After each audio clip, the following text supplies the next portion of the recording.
Mastering the Offseason Lessons from the NFL for Online Entrepreneurs.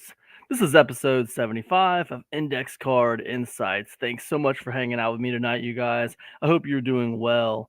It is Wednesday evening, and I'm a little late this week getting some of these episodes out. I was supposed to get 3 episodes out to you Monday, Tuesday, and Wednesday, and here we are on Wednesday, and this is only my second episode of the week, episode 75. So I guess the takeaway there is nobody's perfect, but we keep on reaching and we keep on trying and we don't give up, right?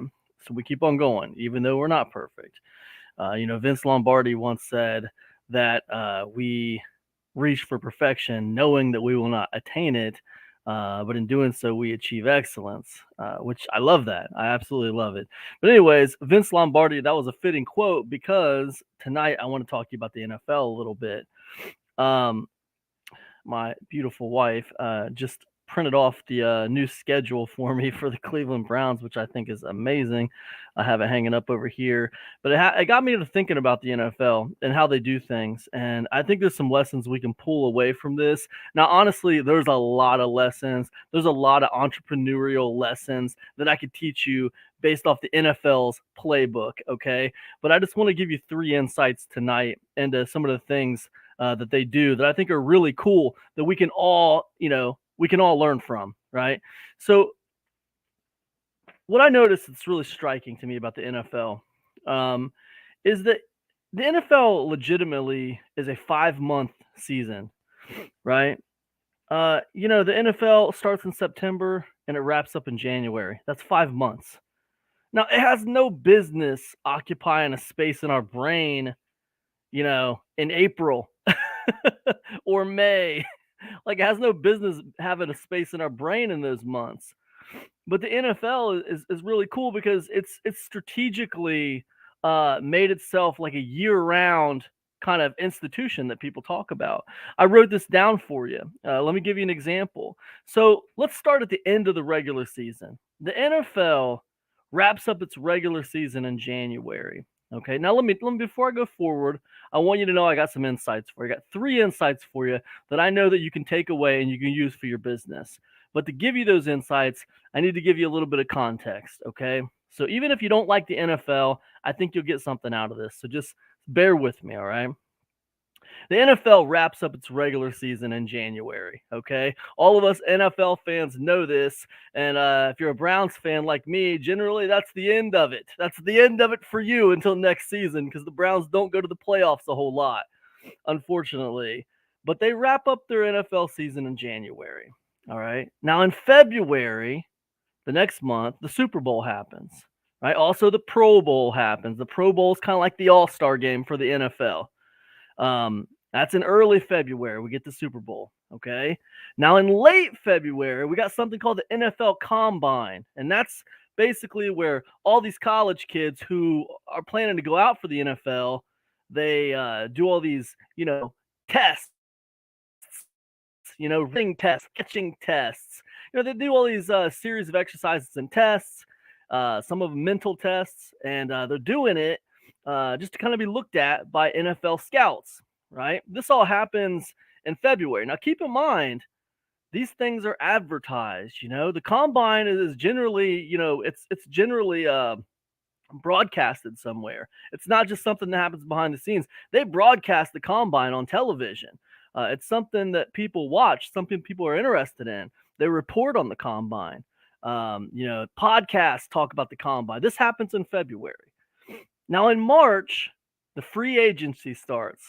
Now in March is like the official start of the new season for the NFL, even though no games start anywhere close to March, right? Isn't that amazing that the new season starts in March? However, they don't play a game until September. So we got March, April, May, June, July, August. We got 5 months until the first game.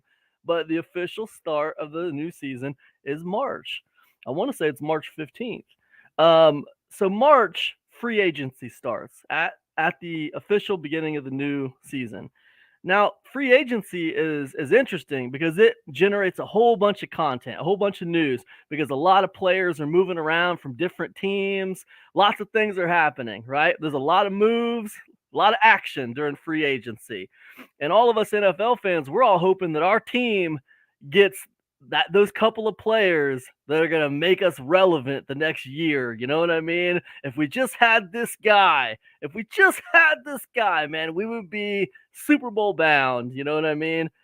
And if you're a Browns fan like me, generally you got a really bad taste in your mouth at the end of the year and you're just miserable. But by the end of free agency wraps up in July, okay? Now by the end of free agency, you're starting to feel a lot more optimistic. And I swear, by the beginning of the regular season, most of us Browns fans think we're going to the Super Bowl. That's just the way it goes, man. That's the way it goes. But anyways, free agency starts in March, okay? Now this is a big deal. Like I said, it generates a lot of activity, a lot of things, lots of moves are happening, and a lot of things are being reported on, okay? So if you listen to NFL podcasts or if you watch NFL broadcasts, you're paying attention to this stuff. There's a lot to talk about.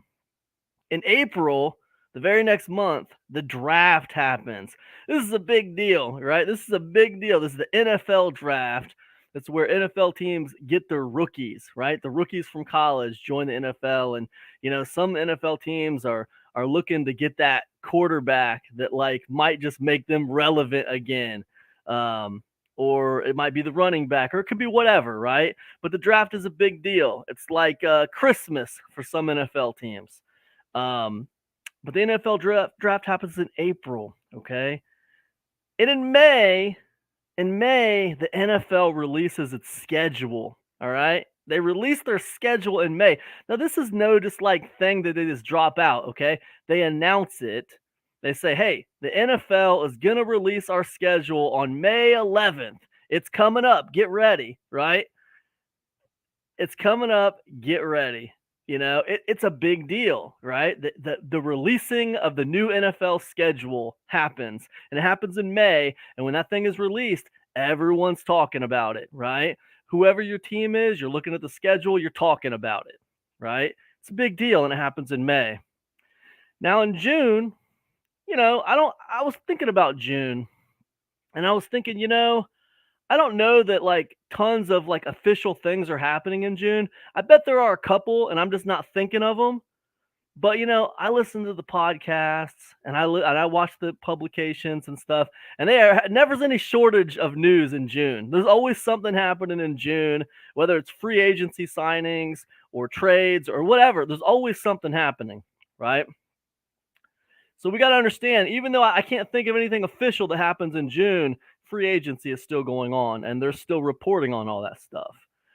In July, free agency ends, but training camp starts in July. Man, training camp starts. And some of those training camp days, they have open days where you can actually go to the facility, the practice facility, and watch your team practice. It's really cool, and that happens in July. Okay. And then we get to August, the month before the season starts. And in August, you know what they do in August? They do preseason games. Every team plays three preseason games in August. Used to be 4, but now it's 3. They used to have 16 games in the regular season and 4 preseason games. Now they have 3 preseason games and 17 regular season games. But anyways, preseason games happen in August. And man, this is a real ramp up, right? Because when the preseason begins, there's tons to talk about. This is your first look at the new team. To see the team on the field against another actual opponent. This is your first look at the new team with all the free agency acquisitions, with all the draft picks. This is your first chance to see what they're going to possibly look like this year. This is a big deal, and there's tons to talk about in August. And then September hits, and September is the start of the regular season. And now, for the next 5 months, you got a game a week to talk about.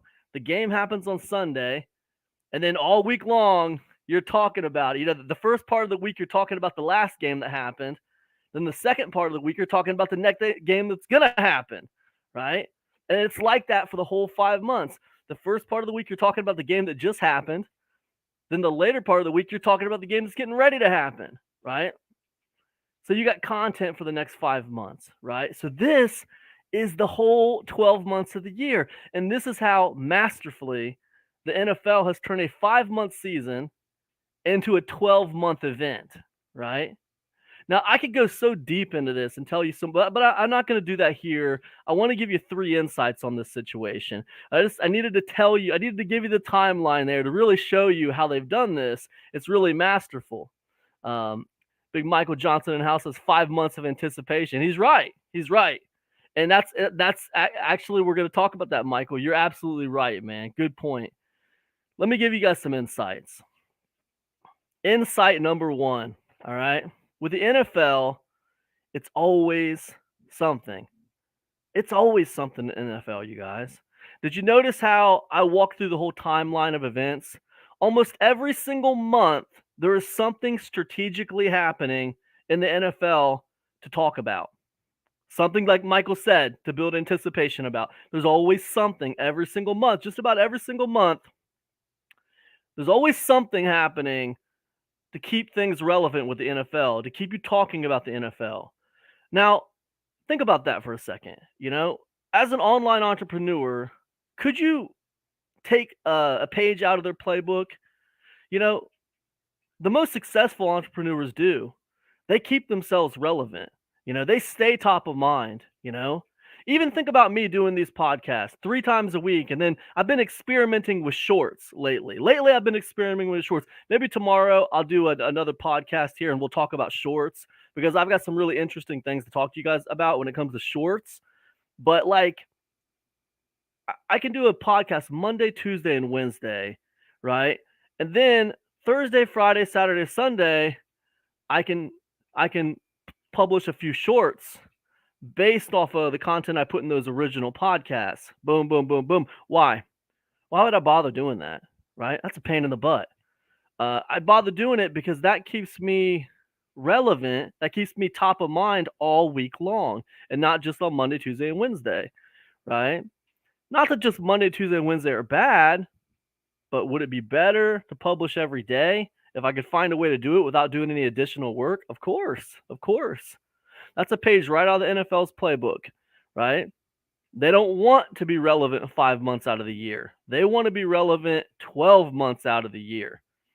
They want 12 months of the year for you to be thinking about your team, what they're going to do, what's going to happen next. Right, man, they want you thinking about it all the time, right? Not just the 5 months that the games happen. It's not just about the games, guys. It's the games within the games. Right? So we can take a page out of that playbook by always having something going on, right? Whether it's a new product we're getting ready to put out, whether it's a product we just put out that we can talk about, whether it's free content that we're putting out on social media, whatever it is, it's like there's always something going on. You know what I mean? And this is, important. This is important in the world we live in today to stay relevant. The NFL gets it, right? They get that. And then insight number 2, and this kind of brings me to what Michael Johnson was saying, and he said it best. He said, anticipation, right? The NFL has things happening almost every single month, right? And these are things that happen every year, and they're big things. It shouldn't be a point of anticipation that a schedule is coming out. Like, they're releasing the schedule. People shouldn't realistically care about it until the season starts. But they've turned that simple, arbitrary, just kind of thing of releasing a schedule into a big thing, like an event, a yearly event, right? They build anticipation for everything, right? They broadcast the draft, they broadcast the combine, they build anticipation for every little thing around their business. Every little thing that happens around their business, they build anticipation for. Couldn't we borrow that playbook page? You know what I mean? Can we take a page out of that playbook? Can we build anticipation around the things we're doing? Now, most of us who release products, we build anticipation around the product releases, right? But what else? What else? Do we do a good enough job of building anticipation around our free content releases? I know I don't. Could we do better with everything? What if we built anticipation for almost everything we did? What if we strategically planned everything we did by the months? You know what I mean? And like, what if like we had things coming out every single month? Something was happening every month. Every month, something was happening in our business that we could build anticipation around, right? I don't know. It just seems like that's it, right? It just seems like that's a powerful insight when you think about what the NFL does. I mean, we're talking about a company that has no right to our attention for like 7 months out of the year. 7 months out of the year, they got no right to our attention, but they have captured our attention for those additional 7 months out of the year. We shouldn't give a crap about the NFL outside of September through January, but somehow they've captured our attention, right? And they've done it by always having something going on. They've done it with anticipation. And what else? I'll give you one more. They've done it with seasonal events. A lot of the things they do, they try to create seasonality to it, right? The Super Bowl is a seasonal event. It happens every year. The Pro Bowl is a seasonal event. It happens every single year, right? The Combine, it's seasonal. The releasing of the schedule, it's seasonal. Every year this happens. Pretty much almost everything that happens in the NFL, it's built around seasonality, right? And this idea of seasonality builds tradition, right? It builds tradition, it builds legend, okay? Can we do the same thing in our businesses? Of course we could. Why couldn't we? Well, instead of just putting out products all the time, why couldn't we put out one really cool product? And that's fine. We're going to come back to that next year. But like, we're going to put that out, and we put it out knowing that there's going to be another version of it next year, right? Think about it. The Traffic and Conversion Summit, right, happens every single year. These events that are seasonal, that they happen every single year, there's a lot of power in that, and that comes right out of the NFL playbook, man. There's a lot of power in it. It builds legend. It builds tradition. And any of us could do it. Any of us could do it, guys. You can publish a book, and every single year coming out with a new edition every single year. And it's like you don't even have to make it the same thing plus extra. It could be like totally different stuff compared to the first year. So the first year is still relevant. The second year is relevant in a different way, and so on and so forth, right? But the point is seasonality. Adding seasonality to your business could literally amplify everything you're doing. Anyways, those are 3 insights I have for you based on the NFL and how they do things. I love it. I love the NFL. I'm a big fan, and I think we got a lot to learn from the way they've taken a 5-month season and captured our attention for 12 months out of the year. It's fantastic. Anyways, listen, guys, if you like this, if you love these kinds of insights, be sure to check out epicconversions.com, okay? I got an ECIC group calls. I put on a group call every single Thursday for my ECIC group calls members. And we go deep on stuff, tips, tactics, strategies on how to achieve online success. Be sure to get over to epicconversions.com. You can pick up Hungry Like the Wolf. That's my new freebie. You're going to absolutely love it, right? Big Michael Johnson says, write your own season ahead of time, just like the TV shows do. Exactly, my friend. Excellent insight, Michael. Thank you so much for hanging out with me tonight, dude. Thanks, everybody else. I'll see you guys in the next one. Peace, everybody.